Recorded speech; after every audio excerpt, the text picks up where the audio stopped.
এয়া ভেদাইলতাৰ পাত আৰু নৰসিংহৰ পাত। ইয়াতে পিঁয়াজ, নহৰু, আদা আৰু কেঁচা জলকীয়া। ইয়াতে কেঁচা হালধি, আদা, নৰসিংহৰ পাত, ভেদাইলতাৰ পাত একেলগে পিচি ল'ম।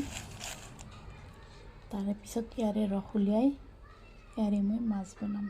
এয়া ভেদাইলতাৰ পাত আৰু নৰসিংহৰ পাতখিনি কেঁচা হালধি, আদা সকলো এনেদৰে মিক্সিত পিহি ল'লোঁ। কেৰাহীত দুটা শুকান জলকীয়া দি লৈছোঁ।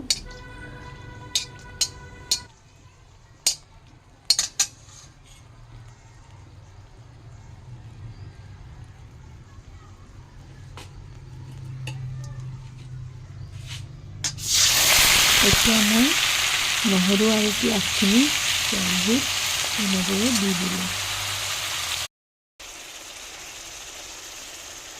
এতিয়া ইয়াত হালধি আৰু নিমখ অকণমান দিলোঁ।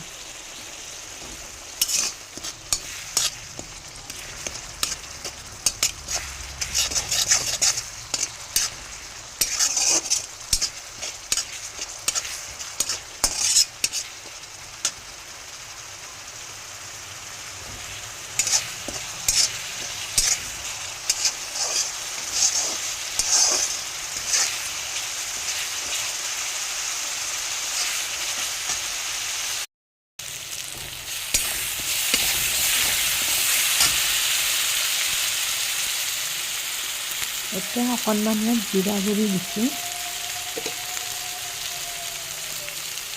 অকণমান ধনিয়া গুড়ি দি আকৌ ভালদৰে ভাজিম।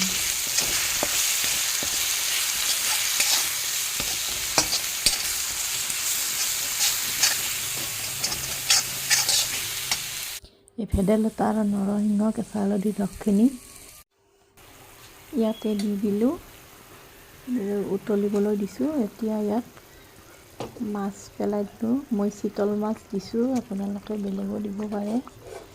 এবাৰ মোৰ এই কেঁচা হালধি, ভেদাইলতা আৰু নৰসিংহৰ আঞ্জাখন বনাই খাই চাব, খুব ভাল লাগে। এতিয়া বেছি সময় নালাগে আৰু অলপ উতলিলে নমাই থৈ দিম। এয়া মোৰ হৈয়ে গ'ল। ভিডিঅ'টি চোৱাৰ বাবে আপোনালোকক অশেষ ধন্যবাদ জনালোঁ।